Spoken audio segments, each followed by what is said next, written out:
नमस्कार दोस्तों, स्वागत है आपका न्यू क्लासेस में। आज हम पढ़ेंगे उत्तर प्रदेश के लोकगीत। लोकगीतों से संबंधित हमेशा प्रश्न हमारी परीक्षाओं में आते हैं, कभी एक कभी दो प्रश्न आ जाते हैं कि कौन सा लोकगीत किस उपलक्ष्य में गाया जाता है, किस लोकगीत का संबंध किस उपलक्ष्य से है। तो आज हम वही पढ़ेंगे। इससे पहले हमने उत्तर प्रदेश की जनजातियों से संबंधित वीडियो अपलोड कर दिया है। उत्तर प्रदेश में कौन से मेले कहाँ लगते हैं जो कि आपकी परीक्षाओं में पूछे जाते हैं, उससे संबंधित हमने वीडियो डाल दिया है। तो आप उनको देख लीजिएगा, जिससे कि आपकी तैयारी बेहतर तरीके से होती रहे। लोकगीत को हम पूरा यहीं पर समझ लेंगे, जिससे कि हमारी परीक्षा में कोई भी प्रश्न इससे संबंधित आता है तो आसानी से हल हो जाए। इसमें प्रयास हमारा वही रहा है, उन्हीं चीज़ों को हमने शामिल किया है जो कि हमारी परीक्षाओं में ज़्यादा पूछे जाते हैं, जिससे संबंधित ज़्यादा प्रश्न आते हैं। जैसे कि कोई मेला कहाँ लगता है, किस मेले में किसी का कितना योगदान होता है, कैसा लोकगीत वहाँ पर गाया जाता है, किस मेले में लोकगीत गाया जाता है, किस उत्सव पे कौन सा लोकगीत गाया जाता है, तो इससे संबंधित हम पूरा समझेंगे। लोक संस्कृति के गीत होते हैं। लोक संस्कृति मतलब क्या है? देखिए, एक तो फिल्मी गाने अलग रहते हैं जो कि फिल्मों में फिल्माए गए हैं, फिल्मों में गाए जाते हैं। एक होता है कि हमारे अवसरों पर जो गाने गाए जाते हैं, जैसे ऋतु है, पर्व है, बच्चा हुआ, या इन सब पर जो गाने गाए जाते हैं उसको हम लोकगीत कहते हैं, यानी लोक संस्कृति के गीत कहते हैं।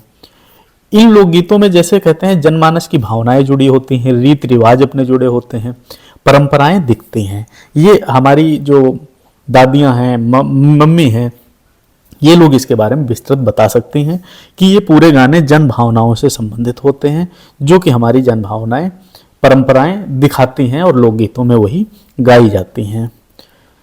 सबसे पहला इसमें आता है सोहर। ये परीक्षा में पूछा भी कई बार गया है, पीसीएस में भी पूछा गया है और पुलिस की परीक्षा में भी पूछा गया है। तो सोहर का क्या मतलब है, सोहर कब गाया जाता है, पहले को समझते हैं। सोहर लोकगीत जो है ये खास तौर पर संतान के जन्म के अवसर पर गाए जाते हैं। जैसे बच्चा जब कोई जन्म लेता है उस समय गाया जाता है। यह गीत खुशी और उल्लास से भरे होते हैं और परिवार तथा समाज के लोग इसे गाकर नवजात शिशु और माता के सुख समृद्धि की कामना करते हैं। देखिए, जब कोई संतान होती है, पहले जब गाँव में रहता था तो बहुत कम ऐसा होता था कि भाई शिशु का जन्म अस्पतालों में हो, तो हमारे गांव के आसपास की जो औरतें थी, पारिवारिक औरतें थी, तो संतान के जन्म होने पर ये गीत गाती थी, खुशी में गाती थी। बच्चे की माँ को भी सुकून मिलता था, चूँकि जब एक संतान का जन्म होता है तो बहुत सारी प्रक्रियाएं होती हैं, तो उसकी माँ को भी सुख मिलता था और बच्चे की खुशी भी रहती थी, उनकी समृद्धि की कामना की जाती थी। किन क्षेत्रों में ये गाया जाता है? पूर्वांचल है, अवध है और बुंदेलखंड के क्षेत्रों में ये गाए जाते हैं। इसका हम एक उदाहरण आपको बता रहे हैं। वैसे तो ये मुझे गीत उत नहीं आते हैं, उदाहरण इसका जो हमें बेहतर मिला, अरे सुगवा धनुष भंजल हो, राम लला जन्म भइल हो। ऐसे करके, मतलब ये इनकी जो भाषा होती है वो अपनी लोकल की भाषा में गाए जाते हैं। इस भाषा को बहुत व्यवस्थित लिखना मुश्किल है, लेकिन इसको अगर हम सही समझेंगे तो इसमें बहुत भाव मिलते हैं। यानी जो संतान है उसको राम जी से जोड़ा गया है कि राम लला का जन्म आपके घर में हुआ है। ऐसे करके लोकगीत बहुत बेहतरीन तरीके से गाए जाते हैं और वहाँ की एक विशेष स्थान की संस्कृति के बारे में बात करते हैं। तो सोहर का क्या मतलब हुआ, कहाँ गाया जाएगा? बच्चे के जन्म होने पर। इसके बाद आता है कजरी। कजरी जो गीत है ये सावन के महीने में गाया जाता है, जिसमें विरह है, प्रेम है, वर्षा ऋतु की सुंदर वर्णन किए जाते हैं। अविवाहित लड़कियां और नवविवाहित जो विवाहिताएं हैं वो लोग इस गीत को विशेष रूप से गाती हैं। झूले पर माना जाता है कि ये गीत गाया जाता है, झूला झूलते वक्त गाया जाता है। ये भी अपनी लोकल भाषा में रहता है। क्षेत्र इसके क्या हैं? बनारस है, मिर्जापुर है और जौनपुर के क्षेत्र में बहुत ज़्यादा गाई जाती है। इससे संबंधित अगर हम उदाहरण लेते हैं तो है बरसे बदरिया सावन की साजन घर ना आए। ऐसे करके उनके जो अपने पारंपरिक भाषा रहती है उसमें उनके भाव रहते हैं उसी भाषा में, और इसको वो लोग गाते हैं। तो कजरी कब गाई जाएगी? सावन के महीने में। इसके बाद आता है बिरहा। जो बिरहा है ये वीरता, साहस और समाज में घटित घटनाओं पर आधारित गीत होते हैं। इनमें वीर सैनिकों, महापुरुषों या किसी ऐतिहासिक घटना का भी वर्णन किया जाता है। तो जो बिरहा होता है वो किस पद्धति पर है? वो आपके वीर रस पर है। अगर हम रस से इसको जोड़ कर देखते हैं तो इनमें क्या होता है, गा के आपको कोई भाषा यानी कोई मान लो घटना के बारे में बताना है, ऐतिहासिक घटना के बारे में, सैनिक के बारे में बताना है कि वो सैनिक कैसा था, तो उससे संबंधित जो गीत होते हैं वो बिरहा में गाए जाते हैं। इसका जो क्षेत्र है वो पूर्वी उत्तर प्रदेश का है, यानी गोरखपुर, आजमगढ़, बनारस जिले का क्षेत्र बिरहा में आता है। उदाहरण इसके संबंधित क्या है? राणा प्रताप की गाथा गाएंगे हम, भारत के वीर कहाएंगे। जैसे इसमें क्या है, राणा प्रताप के बारे में हम बात करेंगे, जो पूरा गीत होगा, लोकगीत होगा, ये महाराणा प्रताप जी से संबंधित होगा और उनकी घटनाओं, उन्होंने कैसे युद्ध लड़ा, क्या किया, घोड़ा कैसे रहा, उसके पूरे के बारे में इसमें बात करते हैं। यानी बिरहा जो है वीर रस से संबंधित होता है। इसके बाद आता है आल्हा। आल्हा भी वीर रस प्रधान का लोकगीत है, जिसमें वीर योद्धाओं की गाथाएं गाई जाती हैं। यह बुंदेलखंड में गाया जाता है और आल्हा उदल दो कहा जाता है कि वीर थे, जिनकी कहानियों को इसमें गाकर प्रस्तुत किया जाता है। आल्हा उदल दो वीरों के नाम हैं। प्रसिद्ध क्षेत्र इसका जो है बुंदेलखंड का है। वैसे आपने पुराने अगर कभी रेडियो वगैरह सुने होंगे तो रेडियो पर आल्हा आता था बहुत पहले। इसका उदाहरण जो है, आधा आल्हा उदल जाग उठे, तलवारों की छन छन छूटी, ऐसे करके वीर रस इसमें पूरा बताया जाता है, वीर रस में पूरा गाया जाता है। तो आल्हा भी हमारी परीक्षा में पूछा गया है कि किस क्षेत्र का है, तो ये बुंदेलखंड क्षेत्र का रहने वाला है। इसके बाद आता है चैती लोकगीत। चैती लोकगीत चैत मास में गाया जाता है। इसमें प्रेम, भक्ति, प्रकृति की सुंदरता का वर्णन किया जाता है। चैत मास कहते हैं कि जैसे फागुन खत्म हुआ, आपका चैत शुरू हुआ, तो वही फगुनाई के बाद के ये गीत हैं। तो उसमें प्रेम वगैरह के गीत लिखे गए हैं। पूर्वांचल और अवध भी, अवधी भाषा में रहते हैं ज़्यादातर।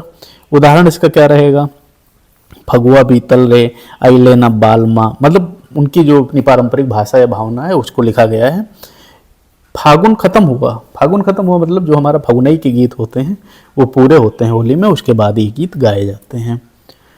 एक आता है 12 मासा लोकगीत। इनमें क्या है, 12 महीने में विशेषताओं, ऋतुओं के बदलाव, प्रेम विरह का वर्णन किया जाता है। मतलब ये साल के महीनों पर निर्भर करते हैं। जैसे वर्षा ऋतु चली गई, इसके बाद शरद आई, फिर ग्रीष्म आई, तो उससे संबंधित इनमें गीत रहते हैं। उनमें पीड़ाएं जो हैं, जैसे प्रेम है, विरह है, इससे संबंधित पीड़ाओं का वर्णन किया जाता है। प्रसिद्धि जो है इसकी, ये पूरे उत्तर प्रदेश में 12 मासा गीत जो है पूरे उत्तर प्रदेश में गाए जाते हैं। ऐसा नहीं कि किसी विशेष स्थान के लिए हो। और ये गीत भी बहुत अच्छी तरीके से अपनी स्थानीय भाषा में गाए दोहराए जाते हैं। इसके बाद इसके बारे में अगर उदाहरण की बात करते हैं तो सावन भादो नैन बरसे मोरा पिया परदेसवा, यानी ये सावन से संबंधित गीत है, शायद सावन भादों से संबंधित गीत की पंक्ति है। तो ऐसे करके लोकगीत ये 12 मासा गाए जाते हैं और पूरे उत्तर प्रदेश में प्रचलित हैं। इसके बाद आता है झूला। झूला जो गीत है ये सावन से संबंधित है। इसमें महिलाएं झूले पर बैठकर इसे गाती हैं। इसमें प्रेम, भक्ति, वर्षा ऋतु का महत्व बताया गया है। यानी झूला कहा जाता है, झूला गीत जो है जब गांव में झूले पड़ते हैं उस समय गाया जाने वाला गीत है। अगर आप सही से गांव के जीवन को जी रहे हैं तो सच में आप इसका बहुत एंजॉय कर रहे होंगे और आपको अच्छा लग रहा होगा कि गांव में, मैं आपको एक बात बताऊं, गांव में हर एक त्यौहार जैसा मनाया जाता है। शहर में त्यौहार एहसान जैसा मनाया जाता है। जब हम गांव जाते हैं तो हमें महसूस होता है कि हाँ ठीक है, हमारे पिताजी हैं, पिताजी से संबंधित लोग हैं, हमारे परिवार के लोग हैं, यानी एक दूसरे में आदान प्रदान, बात, भाषा अपनी, जब हम लोकल की भाषा बोलते हैं, एक होती है हमारी नौकरी की भाषा, एक होती है हमारी लोकल की भाषा, यानी बहुत सुकून मिलता है। तो झूला आपका सावन में गाया जाएगा, अवध और ब्रज भाषा में गाया जाएगा। उदाहरण क्या है, झूला पड़े कन्हैया के बगिया में, ऐसे करके इनके गीत होते हैं। इसके बाद आता है रासिया या रसिया। यह ब्रज क्षेत्र में गाया जाता है और राधा कृष्ण की प्रेम लीलाएं जो हैं वो इसमें शामिल होती हैं। क्षेत्र इसका क्या रहेगा, मथुरा है, वृंदावन का क्षेत्र है। उदाहरण इनसे संबंधित है, रसिया मोहे भूल गए सांवरिया। जैसे रसिया के जितने भी गीत हैं वो भगवान कृष्ण से संबंधित जोड़ के गाए जाते हैं और वहीं के ये ब्रज की भाषाओं से संबंधित हैं। जैसे वृंदावन हो गया, मथुरा हो गया, बरसाना हो गया, वहाँ से संबंधित ये गीत रहते हैं। इसके बाद आता है ढोला मारू। यह वीर रस का गीत है। इसमें ढोला और मारू की प्रेम कथा का वर्णन किया जाता है। ये बुंदेलखंड का, ये भी आल्हा उदल जो है वो भी बुंदेलखंड का रहेगा, ढोला मारू भी बुंदेलखंड का रहेगा। गीत क्या है, ढोला संग मारू चली रे, ऐसे करके गीत है। मारू इसमें स्त्रीलिंग है और ढोला पुल्लिंग है। तो ये लोकगीत बुंदेलखंड का है। इसके बाद आता है नगिनिया। यह लोकगीत सपेरों और नाग नागिन की कहानियों से जुड़ा होता है। इसमें नृत्य के साथ गायन भी होता है। मतलब ज़्यादातर नागिन वाले जो गाने गीत रहते हैं, कहानियाँ रहती हैं, उससे संबंधित रहता है। पूर्वी उत्तर प्रदेश में गाया जाता है ज़्यादातर। इसका उदाहरण क्या है, नगिनिया रे तेरी चाल बड़ी मतवाली, ऐसे करके। तो ये हमारे प्रसिद्ध लोकगीत हैं जो कि हमारी परीक्षाओं में बार बार पूछे गए हैं। कभी कभी इसके स्थान से संबंधित पूछ लिया गया है, कभी कभी इसकी विशेषता से संबंधित पूछ लिया गया है, कभी कभी पूछ लिया गया है कि ये कब गाया जाता है, इससे संबंधित। तो ये हमारे लिए बहुत महत्वपूर्ण लोकगीत थे जो आपको पढ़ाने हमें ज़रूरी लगे। अगर आपको वीडियो पसंद आया है तो लाइक करिएगा, कमेंट करिएगा, शेयर करिएगा। चैनल पर नए हैं तो सब्सक्राइब करिएगा, जिससे कि आपकी तैयारी को थोड़ा योगदान हम भी दे सकें और आपकी तैयारी बेहतर तरीके से होती रहे। मिलते हैं अगले वीडियो में। धन्यवाद।